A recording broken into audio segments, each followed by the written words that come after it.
I'm just going to put it out there. I'm a fan of both Evander Holyfield and Mike Tyson. I enjoy both watching all their fights. Do you know what I'm saying? I'm a big fan of both fighters. You know me on my channel. I got no agenda. I got no favourite. I just enjoy fantastic matchups. Mike Tyson was an exciting fighter. In his prime, he was exciting, and there was no fighter like him in terms of his aura. You know, even when he got beat, you know, some fighters when they get beat, they lose that aura. But even when he lost to Buster Douglas, the aura of invincibility, you know, a lot of people made excuses for him. He was a very fan favorite fighter, and to this day, casual fans and even hardcore, they just love watching Mike Tyson fights and talking about Mike. And some even believe he'd still do well in the heavyweight division now, which is pretty incredibly stupid. But you know, he's a fantastic fighter. And Holyfield, warrior. You know, people watch Holyfield fights and they know that he gives it his best. Especially in his prime, he was great. You know, if Holyfield was around now, you would definitely pay pay-per-view to watch Holyfield. You would go to watch his fight because you know you're going to get pure action. It's going to be nothing but war. And he had a lot of heart. There were things people mentioned about, you know, steroids and Evander fields and stuff like that, but that's neither here or there. We're not going to talk about that in this video. We're here to talk about, as the title says, Mike Tyson beats Evander Holyfield, the 1991, the fight that never happened. This was a fight that, at the time, you know, they had signed. Mike Tyson had just fought Donovan Razor Ruddock in 1991. Evander Holyfield had just beat up Big George Foreman and was looking to fight. These guys were seen as the two best heavyweights. Ruddock was seen as the third best heavyweight, and it was seen as a final eliminator against Tyson and Ruddock to see who would fight Holyfield, and obviously Tyson won. Now, I'm going to break down what I think how the fight would have gone in terms of in 1991, the reasons why, what tactics both men would have employed, what the public's perception was, and then eventually who I believe would have won the fight and in what outcome. So, I've been seeing in a lot of forums people talking about it, and I just want to talk about, before I break down my personal perception of it, a lot of people have put in their points and their opinions on this particular fight. And I want to read a few guys' answers and points about this fight and who they believe would have won. John Donovan says, only someone who knows absolutely nothing about boxing would believe that Mike Tyson and Evander Holyfield were similar in either style or size. Mike was 5'10" inches tall with a 71 reach. Evander Holyfield was 6'2" and had a 2-inch reach than Mike. Mike was 77 and Mike was 6'2" inches reach advantage. Size-wise, they were completely different. Style-wise, Mike was a mid-range volume power puncher. As Mike, he threw punches in bunches with bad intentions. Evander was far more versatile fighter who was skilled and vicious in the ring. He could also box on the outside as well. Evander, if he met Mike in 1990, would most likely have defeated him easily, as he did later. Evander would never let Mike set up a bomb away. He would have done exactly what he did when they finally met, bullied inside and beat Mike up. People also compare Tyson with Joe Frazier. Mike was not a bruiser who fought inside like Joe. Finally, Mike had trouble with people who did not fear him, and Holyfield feared no man on earth, and Mike knew it. He was beaten mentally before he even started. It's an interesting perception. Some things that you mentioned there, John, are quite incorrect in terms of Mike's style, and Mike could find the inside, especially in his prime. I mean, I'm talking about as a fighter. I mean, if they met in 1990, I mean, that was just one person's point. Let me read someone else's actually while we're reading it. Jordan Akam, 1990 was a bad year for Tyson, and I would still have been a bad year for his opponent being Holyfield instead of Douglas. Holyfield's style matches up well with Tyson's, and Tyson would have to be at his best to beat Holyfield, even with the PEDs. Tyson beat best was 98, the version of Tyson who beat Holyfield by TKO in a war. Barry Morgan actually carried out an analysis in one of his newspaper columns years and years ago, and a very good point. If the scenario, he felt that a prime Mike would be too fast and powerful for Holyfield.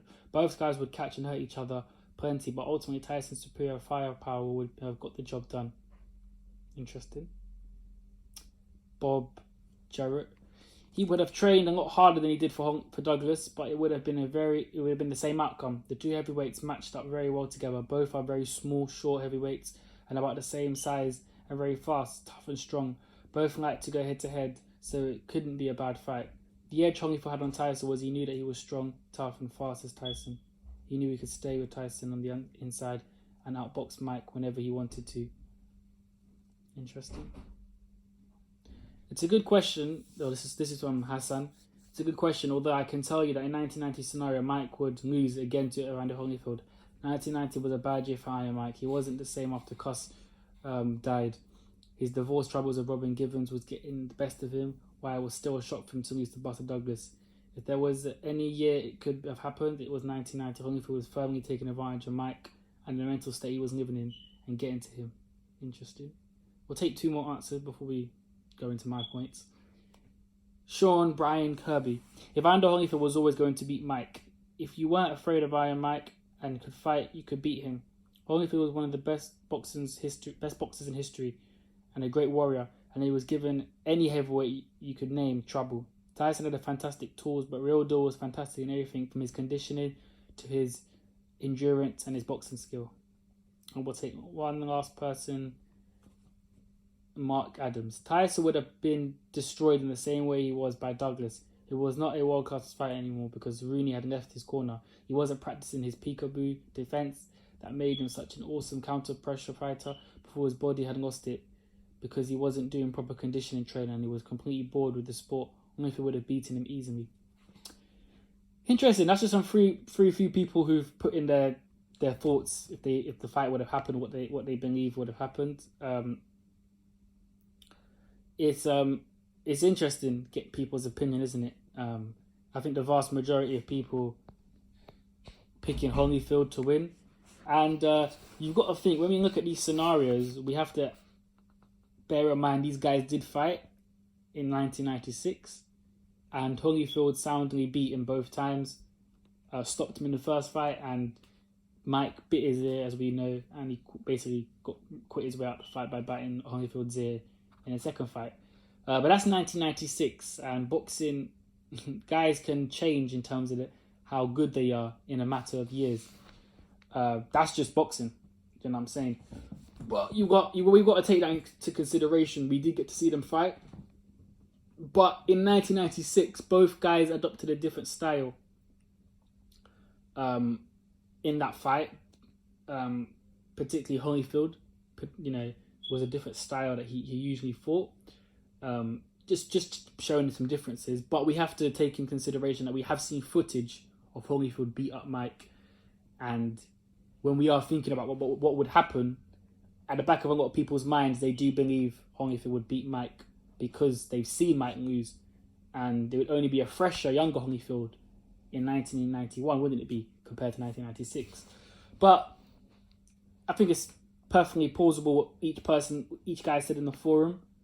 A lot of it could happen. I think each scenario that they mentioned was pretty great. I'm going to give you my scenario, my personal opinion. And then, that's what this whole video is about, obviously. So, 1991, Holyfield was 29 at the time. And, he beat up Foreman. Now, I'm going to just break it down because I know boxing. And I'm going to give you in terms of the perception that Holyfield was. At the time, Holyfield was not really, it wasn't seen as an impressive performance against Foreman, because I'm going to go off both guys' last fights, and this was the build-up towards the big fight of Tyson. He had obviously got the belts from Buster Douglas. His first fight, he fought Buster Douglas for the heavyweight titles, and then he fought George Foreman and defended it. And a lot of people didn't believe in the George Foreman comeback. They thought it was a mismatch. And one of the issues that people had was that Evander Holyfield struggled to KO Big George. Now, bear in mind, I thought that was a bit an unfair criticism because George Foreman has never been knocked out. I mean, he's been stopped only once by the greatest. And George Foreman, even in his prime, had a great chin. And he showed in his career, to be fair, when he on his comeback, he had a good chin because he took a lot of shots. George Foreman, even after he fought Holyfield, he fought a lot of, he fought Mora. Tommy Morrison could bang. Obviously he fought Shannon Briggs.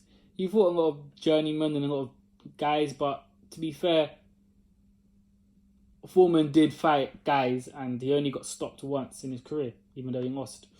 So, on other fights, on points, obviously. So, I think it was a little bit not fair for people to really run on Holyfield because he couldn't get out Foreman. But that was what the media was doing at the time. They were not happy with his performance.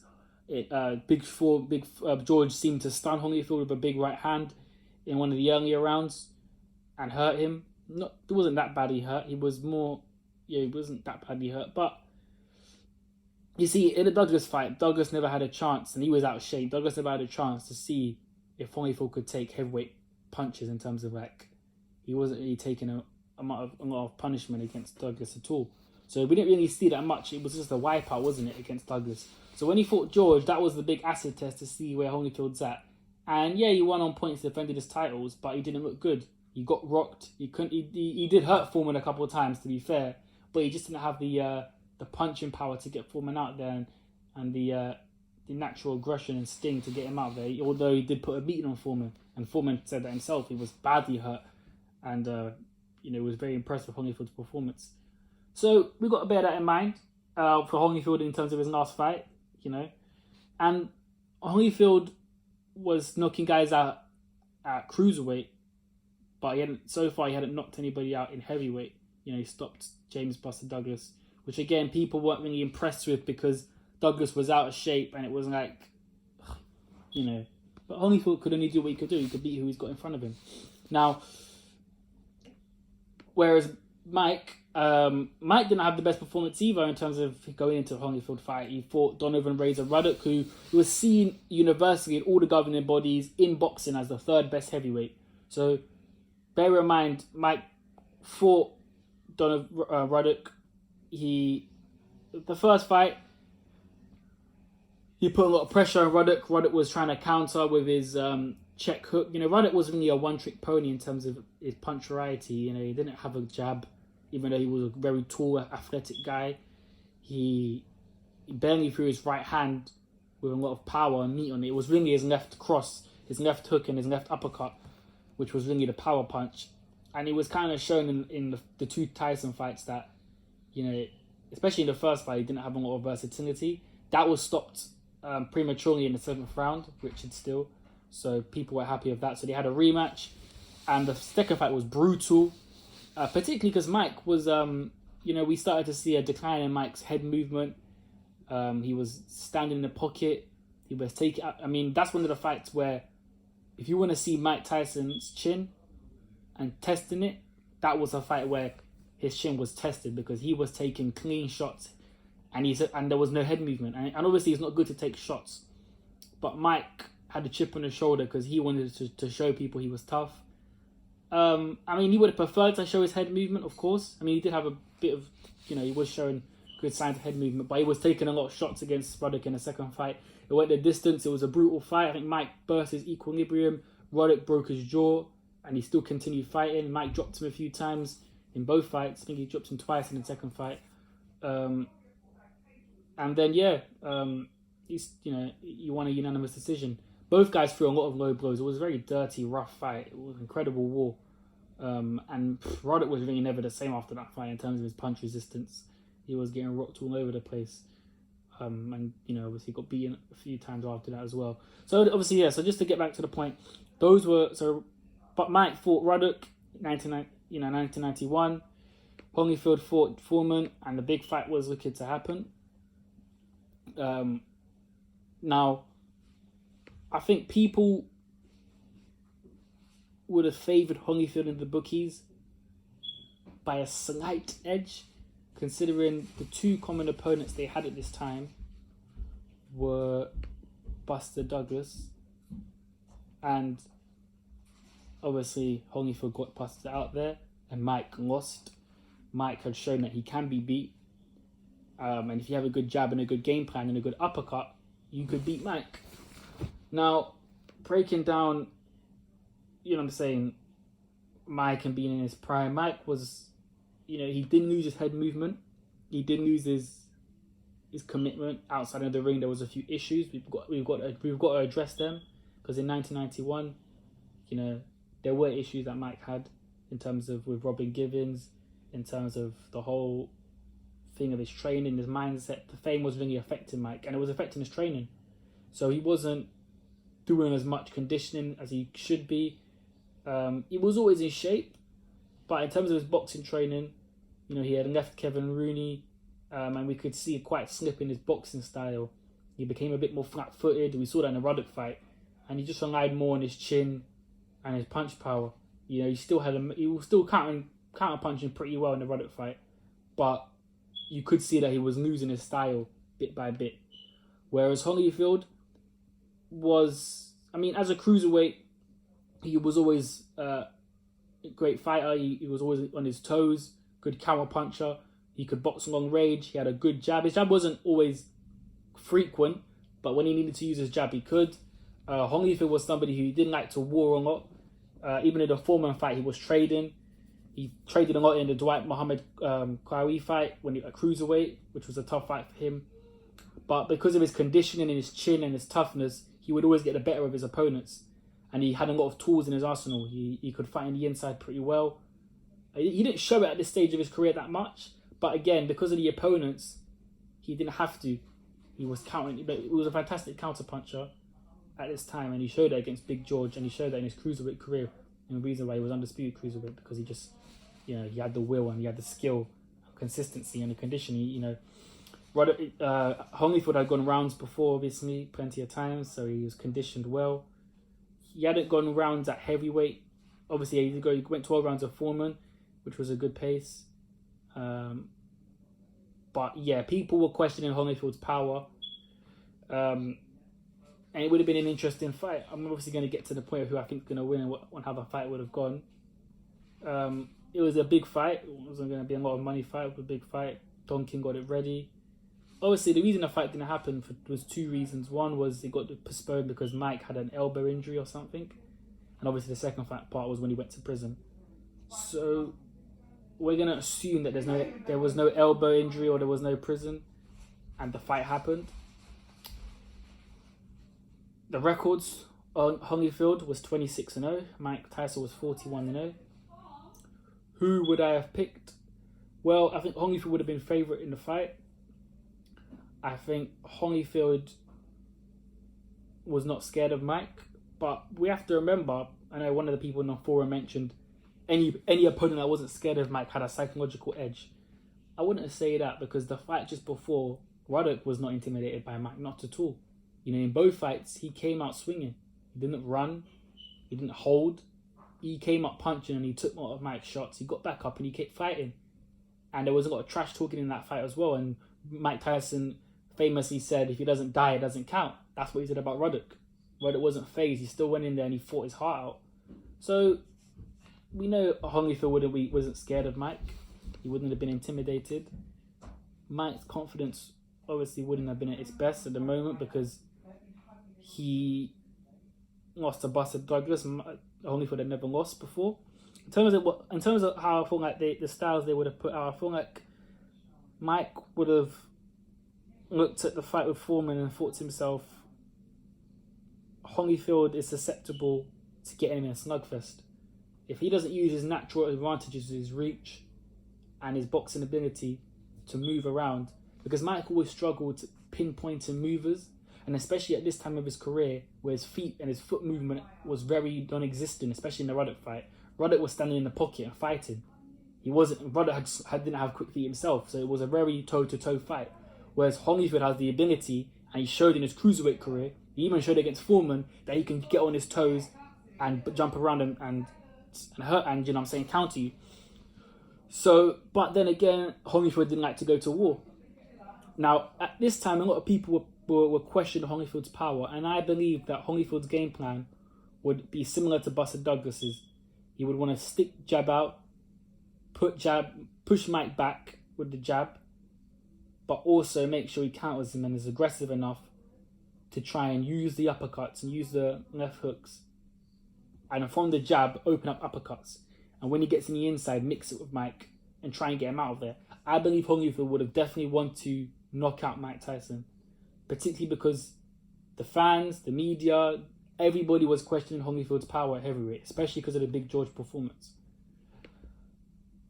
Mike's game plan, I believe, would be to try and get Holyfield in a war of nutrition. I think Mike would have trained very hard for this fight. I think he would have known. But I don't think he would have thought about Holyfield's skill set and think this guy is something different to what I've not fought before. He would have seen Holyfield as pretty small heavyweight compared to who Mike has fought. And I believe that Mike had the power to definitely knock Holyfield out, 100%. Holyfield was rocked by Foreman, and in prior fights, he actually got dropped on the ropes. This is obviously after the former fight. He got dropped on the ropes against Burt Cooper. Burt Cooper's a journeyman, and I know Burt Cooper's got power, and he did stop Burt Cooper off. But Burt Cooper put Holyfield on the canvas, well, on the ropes, but it was counted as a knockdown. So I think no matter what happens, this fight was going to go long. I couldn't see this being a short fight at all, in my personal opinion. I don't care what prime you see either of these guys fight, the fight was always going to go long. And anything that was going to happen, it was going to be big in the later rounds. I feel like both guys would respect each other. I think Holyfield would win most of the rounds at the start, just by activity.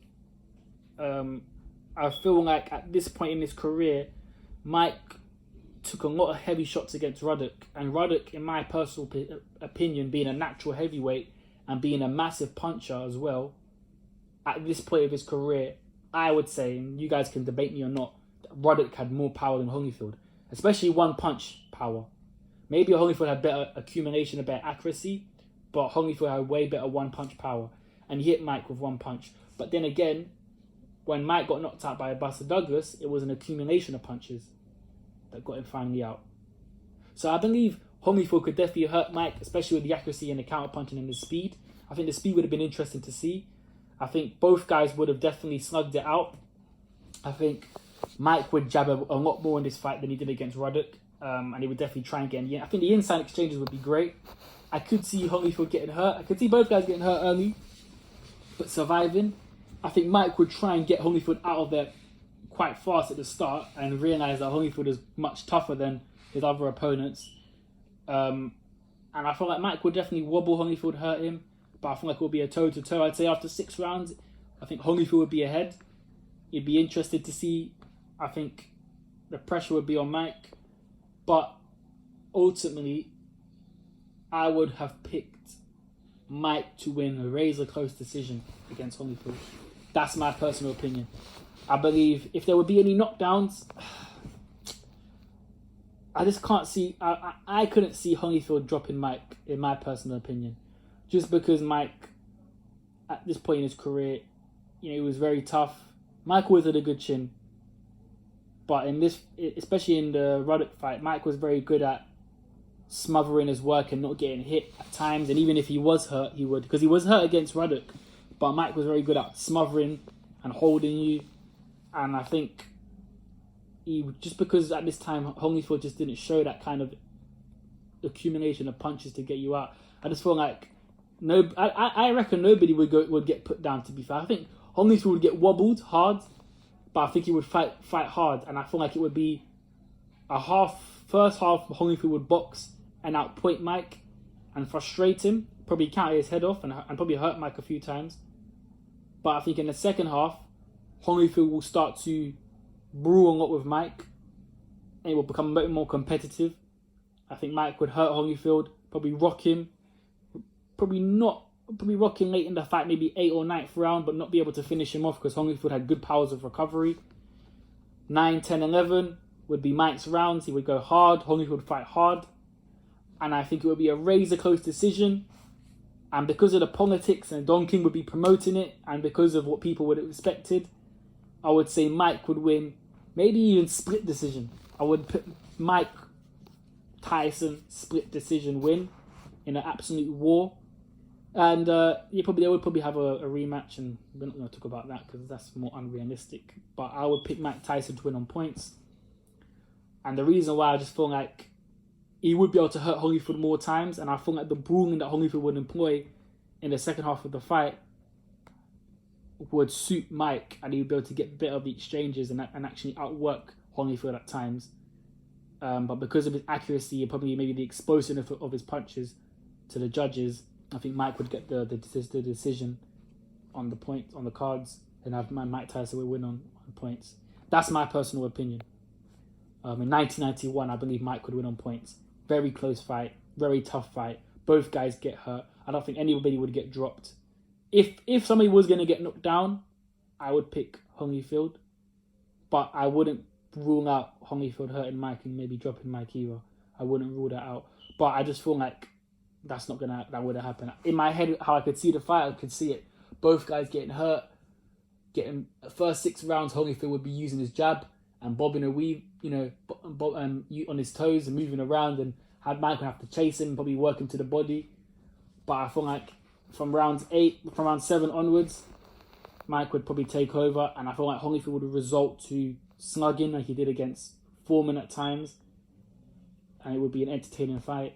I think it would be more entertaining than their fight in 1996, because both guys would have had a chip on their shoulder. It would have been explosive, and I would pick Mike to win on points, to win back the heavyweight titles, and then obviously the rematch, and then whatever happens. That's my personal opinion. What do you guys think? Would you say, it could go either way, to be fair. I mean, I say a close point, they could give it to Holyfield, but I just feel like because of Don King and what he would be thinking about, I just feel like if it's a very close fight, which I believe it would be, in terms of a nip and tuck, both guys would be having rounds, and Mike would come strong at the end, but Holyfield was very fit as well, so he would come strong as well. It would be a nip and tuck. I feel like because Mike would be able to hurt Holyfield at times, that might be the difference. And I just feel like Mike would win a probably split decision win. It could be controversial. Maybe Holyfield might have deserved the win, but I just could see Mike winning on points, in my personal estimation of the fight. But let me know what you guys think. It's a fight that I would have loved to see, that everybody would have loved to see. Let me know what you guys think. I'm out.